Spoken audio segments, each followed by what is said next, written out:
Yeah, good to start.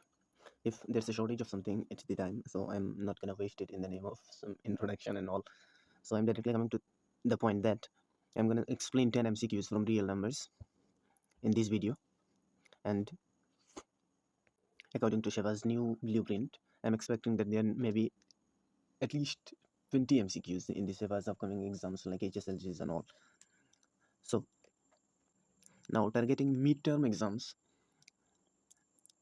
I'll be trying to explain 60 MCQs in total, 10 from each chapter. And all of these questions are collected from various reference books, model papers, and some previous question papers also. So let's get started with the questions now. Here the first question is, if P and Q are co-prime numbers, then HCF of P and Q is P, Q, PQ or 1. Let's start from defining co-prime numbers. So co-prime numbers are the numbers, let me write it, numbers having no common factor, having no common factors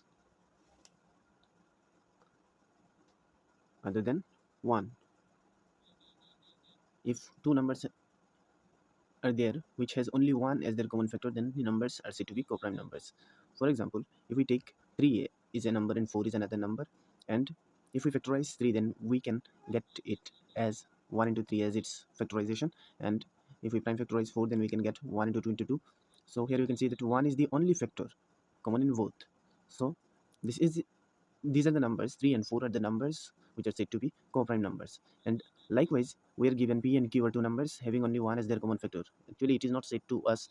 We are said that they are co-prime numbers, so they can have only 1 as their common factors. And for such numbers, such co-prime numbers, that is having only 1 as their common factor, numbers having only 1 as their common factor, that is HCF of such numbers will be 1, as they do not share any other common factor. So that's all for this question. Let's now move on to the next question. So this question is, if P and Q are prime numbers, then LCM of P and Q is P, Q, PQ or 1. Technically, two prime numbers also share only 1 as their common factor. Suppose two prime numbers 2 and 3. And if we prime factorize 2, then we will get 1 into 2. And if we prime factorize 3, we will get 1 into 3. And here we can see that only 1 is the common factor between them. So 2 and 3 are prime numbers, we have seen, and specifically if you notice that 2 and 3 individually are prime numbers in the given pair of 2 and 3. And let me tell you the difference between co-prime numbers and prime numbers. In a pair of co-prime numbers, suppose 3 and 4, as you have taken all earlier, 3 and 4, here you can see that 3 is a prime number, but 4 is a composite number. What does that mean? It means that in a pair of co-prime numbers, it is not necessary for the numbers to be individually prime. Now, LCM of such numbers will be the product of the numbers. So we are finding the LCM of P and Q. P and Q are only sharing only 1 as their common factor. So we'll find the product, that is P into Q. This is PQ is the answer. So that's all for this question. PQ will be the answer. Now let me remind you one more thing, that in between two numbers, if we notice that one of the numbers is the multiple of the other number, let's take an example. 6 is a number and 24 is the other number, and here we can see that 24 is a multiple of 6. So in such case, if we find the LCM of these two numbers, then the number which is a multiple of the other number will be the LCM of both the numbers. So here we can see that 24 is the multiple, so 24 will be the LCM of 6 and 24. So that was the other case. You can try to find some other examples. Let's move on to the next question.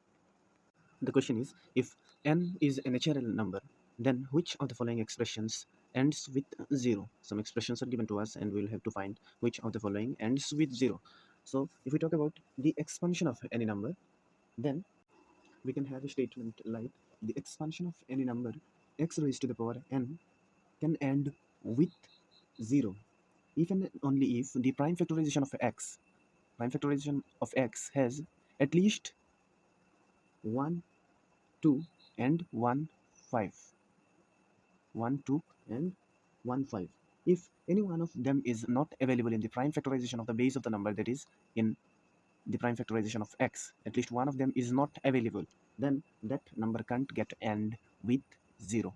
That's the standard statement.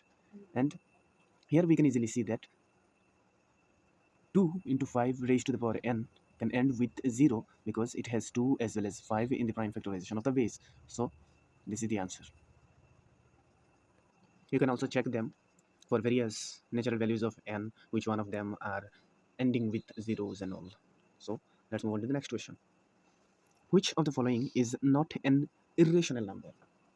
We already know that some numbers within square roots are irrational, and recently we have proved some of the numbers as irrational. For example, we have proved root 2 is an irrational number, root 3 as an irrational number, and all that. Now, without going in detail, straight away moving to the answer. If we follow the given options, then we can see 5 minus root 3, where 5 is a rational number, but root 3 is an irrational number. So calculating this, we are not going to get a rational number. So that is not the answer. Option B is almost similar case, and C also almost similar. And if we notice option D, here it is given 5 plus root 9. 5 plus root 9, 5 plus root 9 can also be written as 5 plus 3, since square root of 9 is 3. So it is 8, and 8 is nothing but a rational number. So this option will be the correct answer. So that's it for this question. Let's move on to the next question. And the question is, n square minus 1 is divisible by 8 if n is integer, odd integer, even integer, or natural number. Now let me remind you something, that natural numbers come within integers. So natural numbers come within integers, so integer can't be the correct answer, because in natural number we can get some other numbers also as odd integers and even integers. This way it is becoming specific and specifics. So natural number can't also be the correct answer. So now let's check for odd integer and even integer.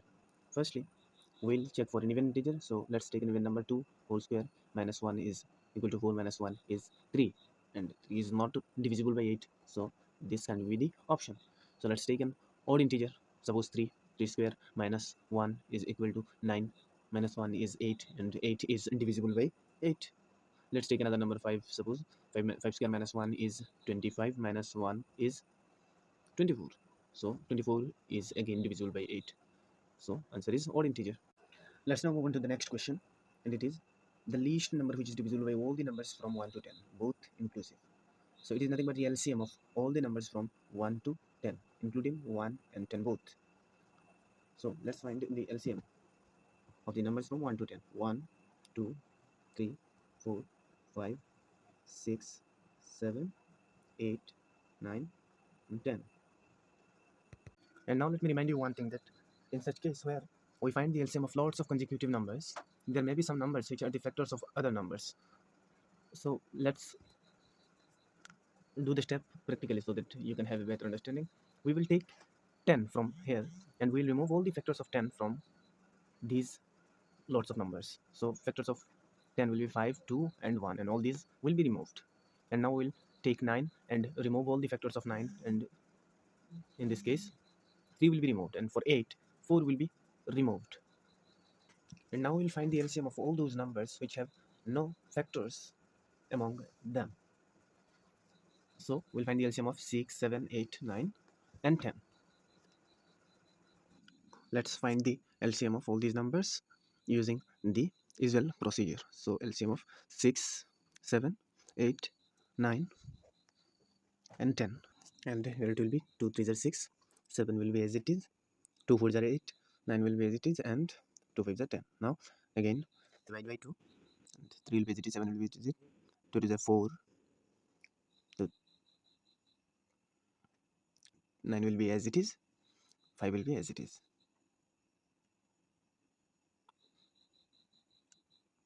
Again we will divide by 2, and 2 1 is 2, and the remaining will be as it is. Okay, and now we'll divide by 3. 2 1 is 3, 7 will be as it is, 1 will be as it is, and 3 is 9, and 5 will be as it is. Now here we can see that all the numbers are prime. So here we can see that 3 2's, so 2 to the power 3 into 2 3's here, so 3 square, and 1 5, and 1 7. So 2 cube is 8, 3 square is 9 and 5 into 7 is 35. So 8 times are 72 and 72 when multiplied by 35 will result 2520. And here we can see that we have found the LCM of 6, 7, 8, 9, 10 is nothing but the LCM of all the numbers from 1 to 10, including 1 and 10 both. So these things are equal. So that's all for this question. Let's move on to the next one. Which of the following rational numbers have a terminating decimal expansion? So we basically have a condition for a fraction to have terminating decimal expansion. That was like, for having terminating decimal expansion, a number's denominator must have a prime factorization in the form 2 to the power m into 5 to the power n. So this is the required condition for having terminating decimal expansion. So straight away we can eliminate d from this list of options, because 2 raised to the power 2 into 5 to the power 2 was good, but 7 to the power 2 made things weird. So this will not be the correct option. So we will check the denominator of the remaining options. So let's check option A, 441, denominator of this 441. If we factorize it, we can have 3 into 147, and 147 can further be factorized as 3 into 49, and 49 can be factorized as 7 into 7. So this is the prime factorization of 441. So 3 square and 7 square. So this will not be the option, because it is not in the form 2 to the power m into 5 to the power n. So we will reject this option, and we'll now go for checking the next one, 210. And 210 can be factorized as 2 into 105, and 105 can be factorized as 3 into 35, and 35 can also be factorized as 5 into 7. And now all are the prime numbers we have got. So up to 2 and 5 it's good, but 3 and 7 will not let it happen, so we will reject it. And the remaining option is C, and this will be the answer obviously, and you can factorize it yourself. Yeah. So that's all. Let's move on to the next question. The decimal expansion of 131 divided by 120 will terminate after how many places of decimal? So here we can see that 131 is a prime number, and so we can consider it as in the shortest form. So now it will have a terminating decimal expansion if the denominator, that is 120, have a prime factorization in the form 2 to the power n into 5 to the power n. So let's check for 120. 120 can be factorized as 2 into 60, and 60 can be factorized as 2 into 30, and 30 can be factorized as 2 into 15, and 15 is 3 into 5. So here we can see that 120 is equal to 2 cube into 3 into 5. All things was good, but this 3 made something unnecessary for us for having terminating decimal expansion. So this is not in the form 2 to the power m into 5 to the power n, so this will not terminate actually. So option D will be the answer. Let's now move on to the next question. It is, if the HCF of 253 and 440 is equal to 11, and LCM of the same numbers is 253 into R, then the value of R is. And for solving these type of questions, we have a relation that LCM of a number, suppose LCM of two numbers A and B, into HCF of the same numbers into HCF of A, B is equal to A into B, the product of the numbers. LCM of a number, LCM of two numbers into HCF of the same numbers will result as the product of the numbers. So here we are given HCF is equal to 11 and LCM is equal to 253 into R. So we'll put the values. So let's put the values. LCM is 253 into R. Oh, here it was HCF. Let's make it. It was HCF. Okay, that's it. Good. So we'll write 253 into R. Now we'll put the value of HCF. It is 11. So we'll put 11 is equal to A into V, and A is 253 and B is 440. So same case for the LCM or HCF, both are same. Both LCM and HCF both are for same numbers. So we'll put the values of A and B, 253 into 440. And here we can see that this 253 and 253 will cancel each other. So we will be left with R is equal to 440 divided by 11, and this will result as 11 4 times is equal to 44, so 40. So that's all for this question. The question is, if A and B are co-primes, then their squares will be co-primes, not co-primes, even or evens. So let's take a pair of co-prime numbers. Suppose 3 is a co-prime number, and if we square it, we'll get 9. And suppose another number is 4, 4 square will be 16. So here we can see that one of the numbers, that is 9, is an odd number, but 16 is an even number. So odd even options are not for us. One is odd and another is even. So odd can be the answer, and even can be also the answer. Can also be the answer. So we are left with co-primes and not co-primes. Let's check by factorizing them. If they are co-prime, 9 can be written as 3 into 3, and 16 can be written as 2 into 2 into 2 into 2 into 2 in the prime factorization. So we can see that they are co-prime because they are having no common factor other than 1. So co-prime is the answer, not co-prime is not for us. That's all for this question. Let's move on to the next question. Which of the following has a non-terminating repeating decimal expansion?